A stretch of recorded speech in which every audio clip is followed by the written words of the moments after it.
তোমরা সবাই কেমন আছো? আশা করছি সবাই ভালো আছো আর আমি অনেক ভালো আছি। তো চলে এলাম তোমাদের জন্য নতুন একটি ব্লগ নিয়ে। তো এখন হলো সন্ধ্যার টাইম, তো আমি সন্ধ্যার যে চা খাই সেই চাটা নিয়ে বসে পড়েছি। তো আজকে হলো আমাদের বাড়িতে সংকীর্তন। সংকীর্তন কিসের জন্য হচ্ছে সেটাই বলবো। তো তোমরা তো জানোই যে অযোধ্যায় রাম মন্দির হয়েছে। তো সেটার যে একটা ঘট আছে, তো সবার পঞ্চায়েতের বাড়িতে সব মানে এলাকার যত পঞ্চায়েত আছে সবার বাড়িতে ঘরটা এসছে। তো সেই কারণে আজকে আমাদের বাড়িতে কীর্তন হচ্ছে। তো সবাই থাকো আমাদের ব্লগটার সাথে, চলো।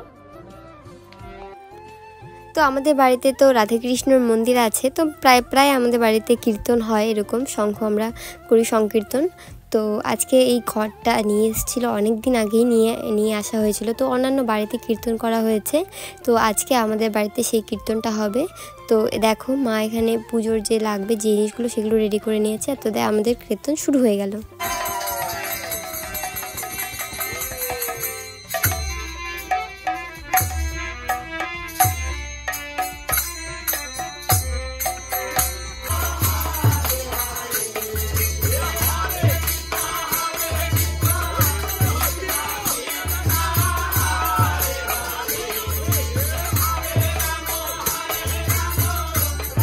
তো আগেও আমাদের বাড়িতে অনেকবার কীর্তন হয়েছে, আমার কীর্তন শুনতে খুবই ভালো লাগে। তো এই যে দেখো যে রাধাকৃষ্ণের মন্দির আছে আমাদের বাড়িতে, আর আমাদের ছোট্ট একটা গোপালও আছে, তোমরা আগেও দেখেছিলে ভিডিওতে। তো আমাদের কিন্তু আর কদিন পরেই মানে আমাদের যে বছরে আমরা একটা পুজো করি, সেই পুজোটা আর কদিন পরেই মানে আসছে চলেছে, সরস্বতী পুজোর আগেই হয়ে যাবে আমাদের এই কীর্তনটা। আর এখানে দেখো মা তিহানকে আমার মানে মা ছেলেকে চরণামৃত খাইয়ে দিল, আর এখানে ওকে আমি হাত মোজা পরিয়ে দিয়েছি। ও তো আজকে সারাদিন সেই নাচ করছে, সেই ঘুরছে আজকে দেখো, আর আমার কাছে চলে এসছে। আমি এখানে বসে কীর্তন শুনছিলাম। তো এই রাম মন্দিরের ঘরটা আবার কিন্তু রাম মন্দিরে ফিরে যাবে। এই দেখতে পাচ্ছ এই ঘরটা আনা হয়েছিল, ট্রেনে করে আনা হয়েছিল। তো এই দেখো এই ঘরটা, তো আর কদিন পরে এই ঘরটা কিন্তু রাম মন্দির যে অযোধ্যায় রাম মন্দিরটা হয়েছে সেখানে চলে যাবে। আর এখানে দেখো সবাই সেই সুন্দর করে নাচ করছে, আমার যে 4টা ভাইস্তি আছে ওরা সবাই মিলে নাচ করছে। তো আমরা কিন্তু তুলসী মালা ধারণ করেছি, আর আমাদের বাড়িতে প্রায়শই কীর্তন হয়, আর আমার কীর্তন শুনতে তো আগেই বললাম ভালো লাগে। তো আমার কীর্তন করতেও ভালো লাগে, কারণ আমার বাবা মানে আমার যে আগের বাবা আছে, মানে আমার নিজের বাবা বলতে গেলে, ও মানে বাবাও আমার কীর্তন করতো, সেই ছোটোবেলা থেকেই আমরা কীর্তন প্রেমী বলতে পারো।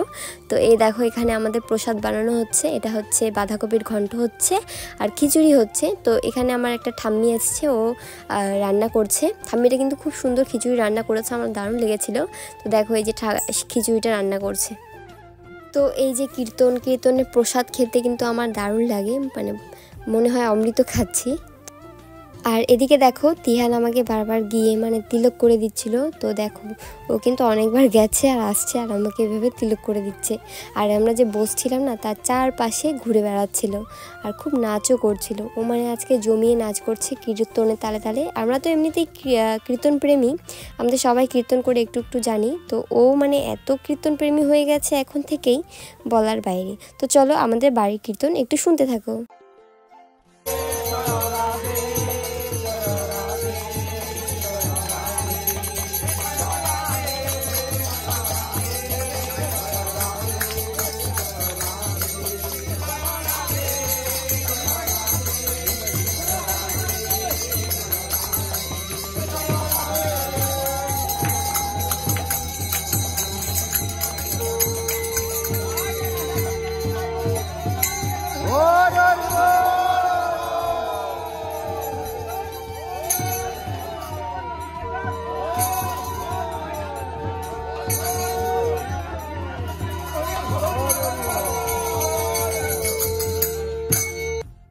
তো আমাদের বাড়ির কীর্তন এখন শেষ হয়ে গেল, তো সবাই প্রসাদ খেতে বসেছে।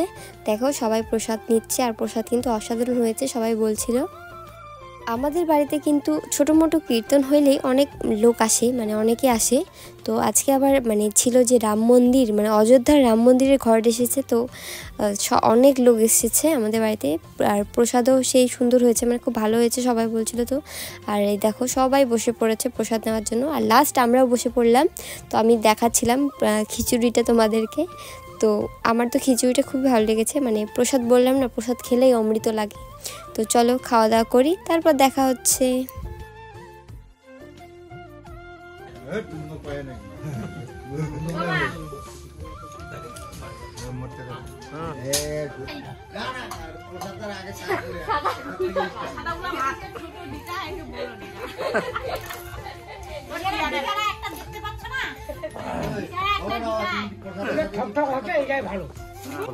তো আমাদের খাওয়া দাওয়া শেষ আর এখন রাত 11টা বাজে। তো এখন টিয়ানো ঘুমিয়ে পড়েছে, তো আমরা এখন ঘুমাবো। আজকের ব্লগটা আমরা এখানেই শেষ করছি। তোমাদের ব্লগটা কেমন লাগলো অবশ্যই জানাবে। যদি ভালো লেগে থাকে তো লাইক কমেন্ট শেয়ার করে দেবে। আর দেখা হবে নেক্সট আরো সুন্দর সুন্দর ব্লগে। আজকে টাটা, বাই বাই।